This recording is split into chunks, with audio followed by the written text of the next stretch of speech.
Hello friend, welcome back to e learning with Hina ma'am channel. आज जो हम देखेंगे क्वेश्चनों को वो काफ़ी इंपॉर्टेंट क्वेश्चन है तथा पीजीटी की अगर बात की जाए तो यहाँ पीजीटी में आपको साइंस के क्वेश्चनों को यानी ह्यूमन साइंस से आपको पीजीटी में ज़्यादा से ज़्यादा क्वेश्चन मिलते हैं, क्योंकि पीजीटी के सिलेबस में ह्यूमन साइंस यानी आपकी बायोलॉजी बहुत है। तो चलिए देख लेते हैं क्वेश्चनों को कि टीजीटी में भी कुछ क्वेश्चन इसमें से आते हैं जो काफ़ी इंपॉर्टेंट हो जाते हैं। ठीक है, तो आप थंबनेल देख ही पा रहे होंगे। इसमें हमारा क्या है, साइंस में होम साइंस में हमने ह्यूमन साइंस को रखा है और उसमें अगर देखें तो एक्सप्लेनेटरी क्वेश्चनों को देखेंगे। तो चलिए, कोई भी प्रकार का कन्फ्यूजन ना रहे और जो आपको एमसीक्यू टाइप क्वेश्चन कराए जा रहे हैं वो इस तरह के क्वेश्चन है कि इससे बाहर कोई क्वेश्चन बनना नहीं है। इसीलिए इसमें है ही कि इससे बाहर कुछ नहीं।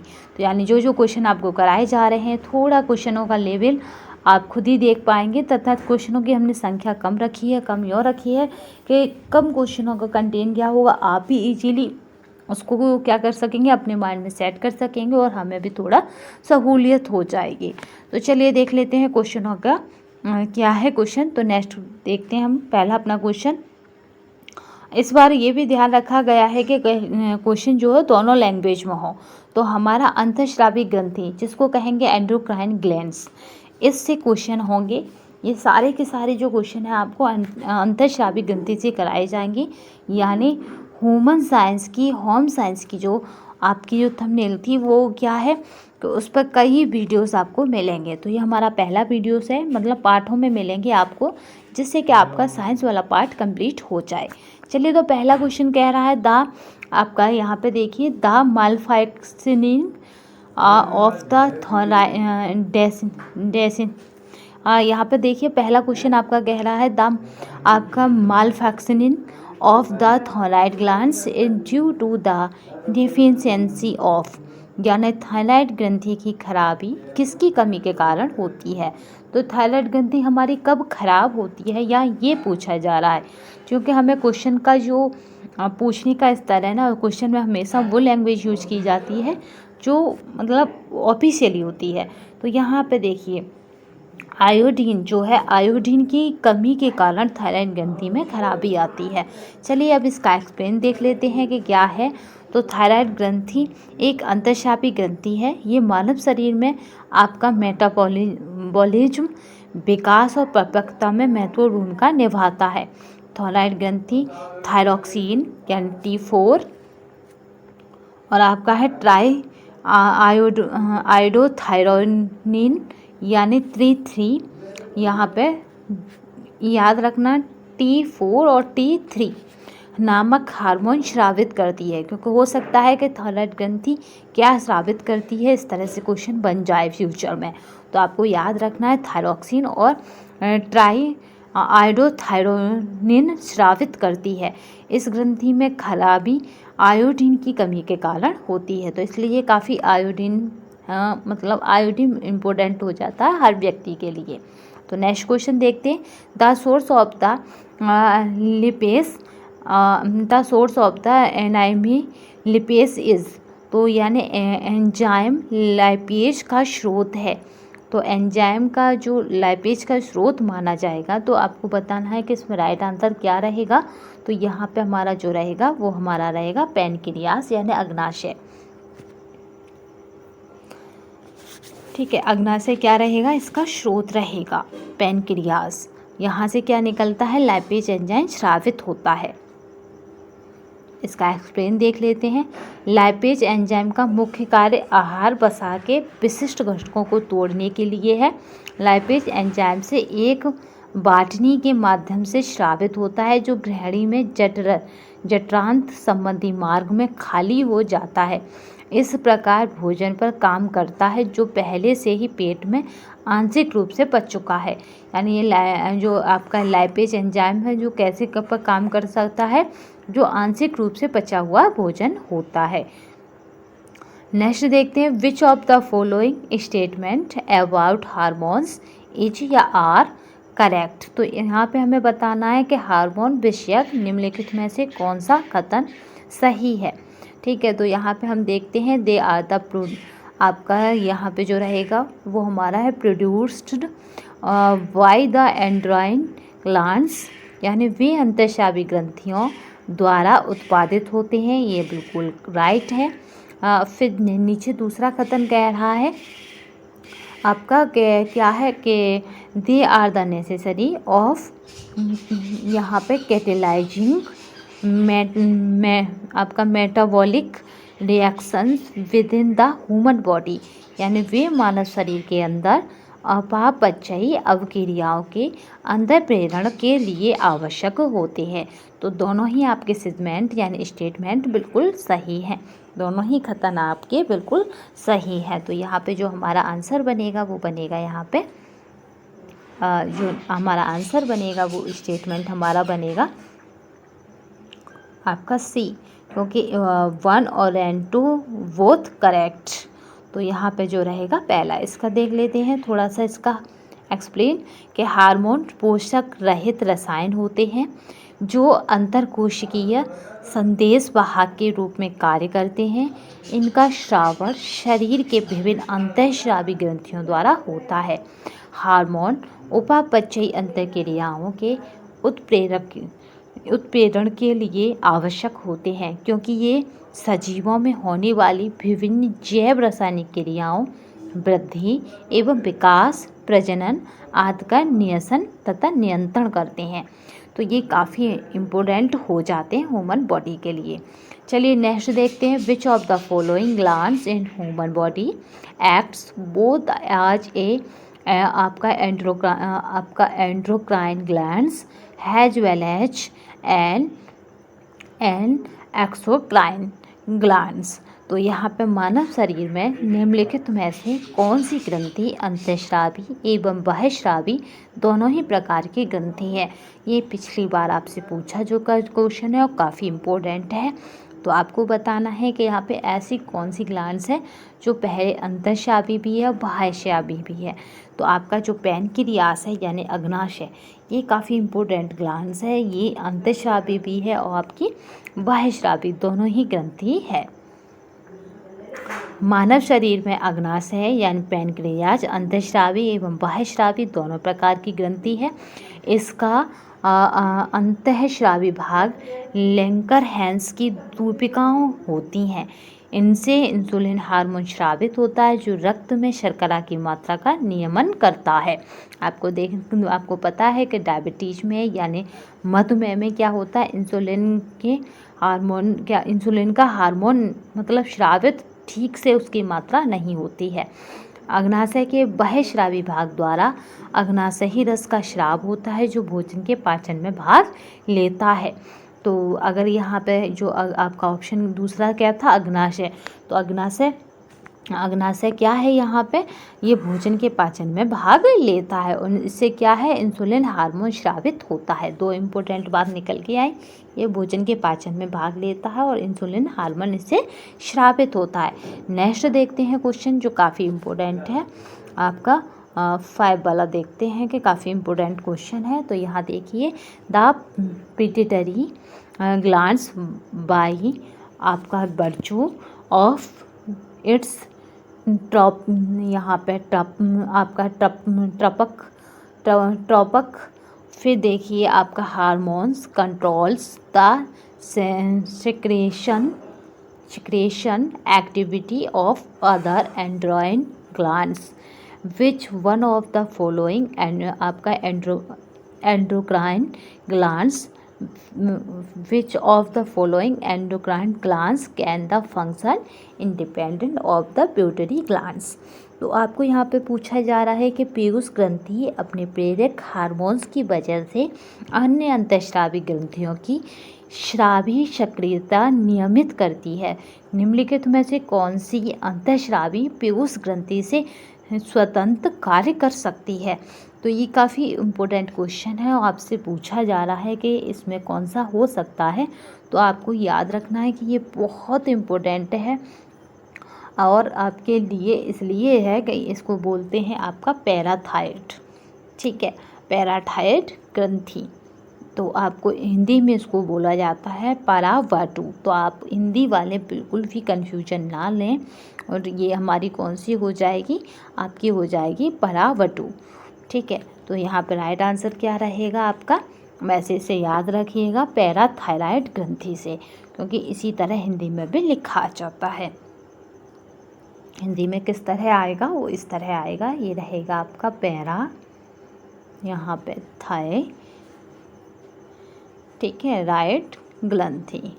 आपको सारे और सारे MCQ टाइप क्वेश्चन दिए जाएंगे, जिससे कि आपको कोई भी बाहर का मार्केट का प्रैक्टिस सेट की आवश्यकता नहीं पड़ेगी।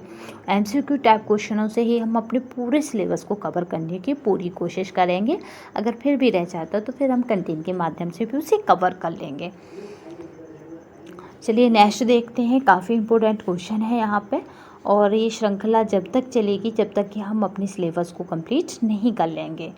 ह्यूमन साइंस के आपका है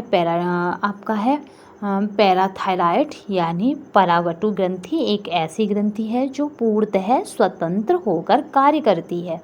इसकी क्रियाशीलता में पीयूष ग्रंथि द्वारा स्रावित हार्मोन कोई कार्य नहीं करता है। पीयूष ग्रंथि को मास्टर ग्रंथि भी कहा जाता है।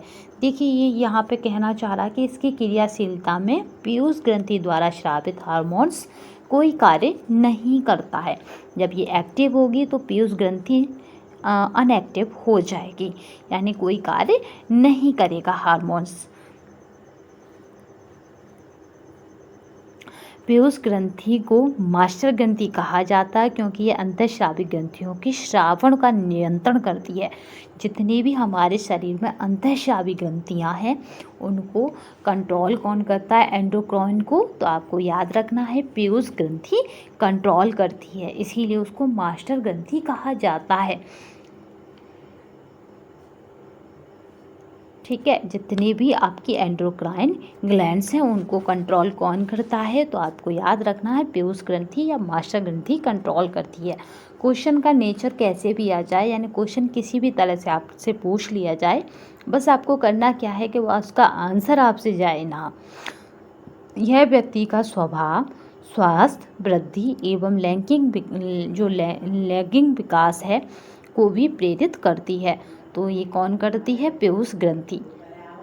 लैंगिक विकास को याद रखिएगा, स्वास्थ्य को कर रही है, स्वभाव को कर रही है और वृद्धि को भी कर रही है, यानी हम कितने वृद्धि यानी हमारा कितना डेवलप होगा ये भी ये कर रही है।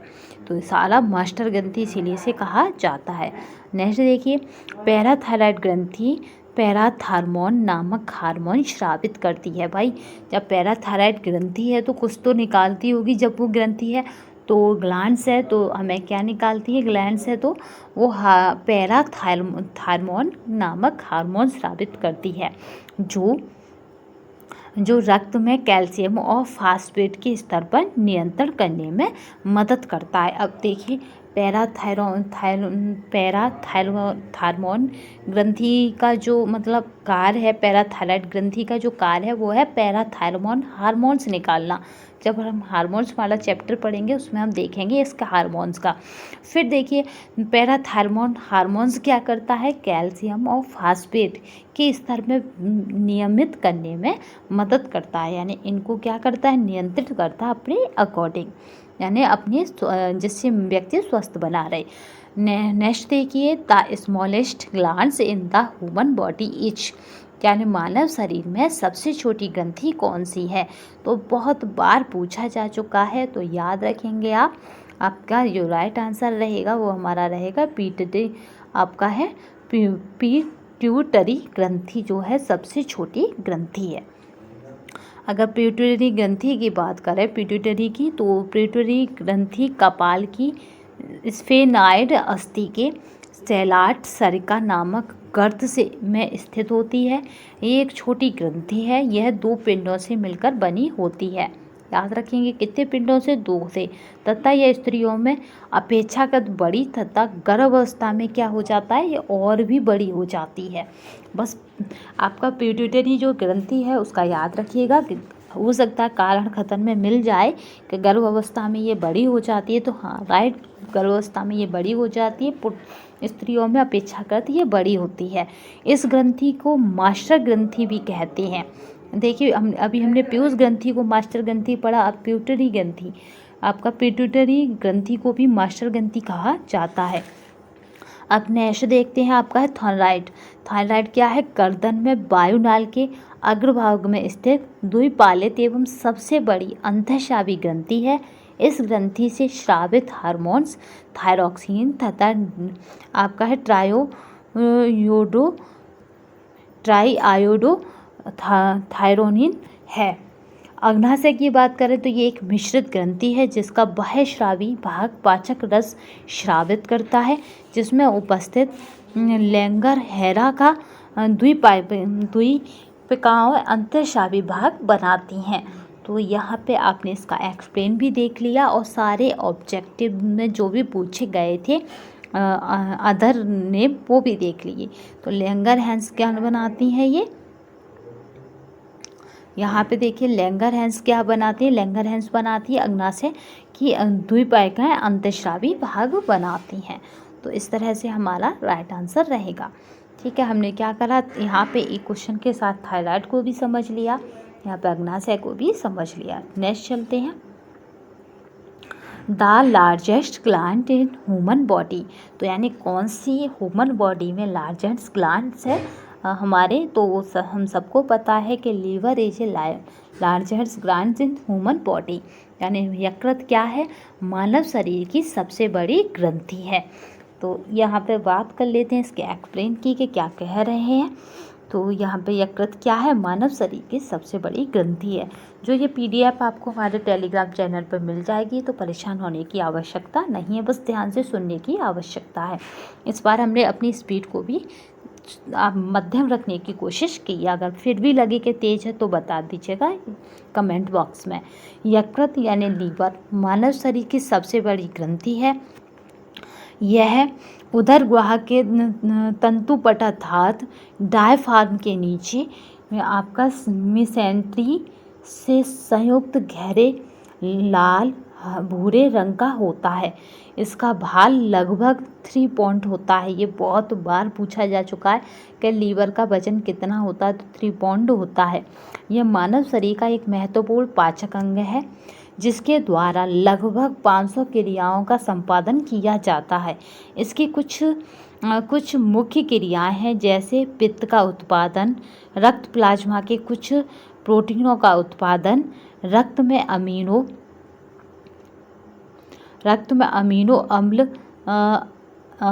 अम्लों का नियमन तथा विषाक्त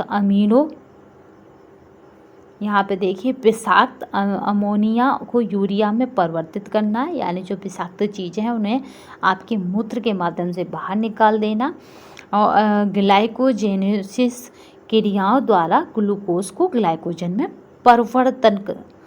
ठीक है, तो ये बहुत पूछा जाता है। ठीक है, ग्लाइकोजेनेसिस क्रिया द्वारा ग्लूकोज का ग्लाइकोजन में परिवर्तन। तो और भी इसके कार्य हो सकते हैं। चलिए नेक्स्ट देख लेते हैं। Which of the following glands in human body is the आपका है डॉक्टलेस। तो यहाँ पे आपको बताना है कि निम्नलिखित में से मनुष्य के शरीर में कौन सी ग्रंथि वहीनहीन है। तो यहाँ पे आपका जो राइट आंसर रहेगा और वो यहाँ पे आपको बताना है कि कौन सी ग्रंथि है। तो हमारा यहाँ पे रहेगा अंतःस्रावी ग्रंथि, यानी आपका एंडोक्राइन ग्लैंड्स।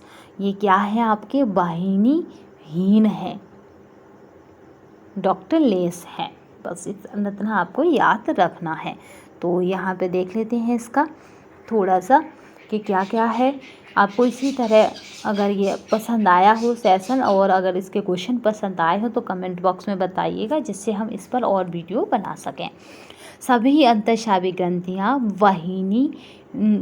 वाहिनी विहीन यानी आपकी डॉक्टलेस होती हैं तथा ये सभी हार्मोन्स का स्राव करती हैं। जितनी भी अंतःस्रावी ग्रंथियाँ हैं वो सभी कैसी होंगी? आपकी डॉक्टलेस होंगी। और ये क्या करती हैं? हार्मोन्स का स्राव करती हैं। हमारा जो नेक्स्ट टॉपिक रहेगा वो हार्मोन्स रहेगा। हार्मोन भोजन में नहीं होते हैं, ये शरीर में ही अंतःस्रावित ग्रंथियों या कुछ अन्य अंगों की अंतःस्रावी कोशिकाओं द्वारा स्रावित होते हैं। रासायनिक स्तर पर हार्मोन्स मुख्यतः आपका है एड्स या प्रोटीन से व्युत्पन्न पदार्थ होते हैं। अंतः श्रावी ग्रंथियाँ, पीयूष ग्रंथियाँ, पैराथायराइड ग्रंथियाँ, थायराइड ग्रंथि और पिनियल काय और अधिवृक्क ग्रंथियाँ हैं। याद रखिएगा, यहाँ पे हमने सारी अंतःस्रावी ग्रंथियों को कंप्लीट करने की कोशिश की है। तो पीयूष ग्रंथि, पैराथायराइड ग्रंथि जो अभी पढ़ी थी, थायराइड ग्रंथि और पिनियल काय और अधिवृक्क ग्रंथि। तो ये सारी कैसी ग्रंथियाँ हैं? अंतःस्रावी ग्रंथियाँ। नेक्स्ट चलते हैं। मैच ऑफ द लिस्ट 1 आपको एंडोक्राइन ग्लैंड्स विद लिस्ट 2 आपका हार्मोन यहाँ पे है secreted and choose of the correct answer of the given code belong. तो चलिए देख लेते हैं बिलोंग में क्या है। तो यहाँ पे हमें क्या करना है, इनको आपस में कोड को मिलाना है कि इसमें से कौन सा कोड सही है। तो चलिए देख लेते हैं। पहला हमारा है जनन ग्रंथि। तो जनन ग्रंथि की बात की जाए तो ये काफ़ी इम्पोर्टेंट ग्रंथि है और इसमें क्या होता है, इसमें होता है आपका प्रोजेस्टेरॉन। ठीक है, तो ये हमारी किससे मिलेगी? तो ये हमारी मिलेगी यहाँ नंबर 2 से, यानी ए का संबंध किससे होगा? नंबर 2 से होगा। तो 2 इधर भी है, 2 इधर भी है। अभी और चलेंगे। आपका है ये इंग्लिश में अगर इसकी बात की जाए तो इसको बोलेंगे आपका रिप्रोडक्टिव ग्लैंड्स। ठीक है, जनन ग्रंथि। तो अब फिर देखते हैं पीयूष ग्रंथि का आपका, तो फिर रहेगा आपका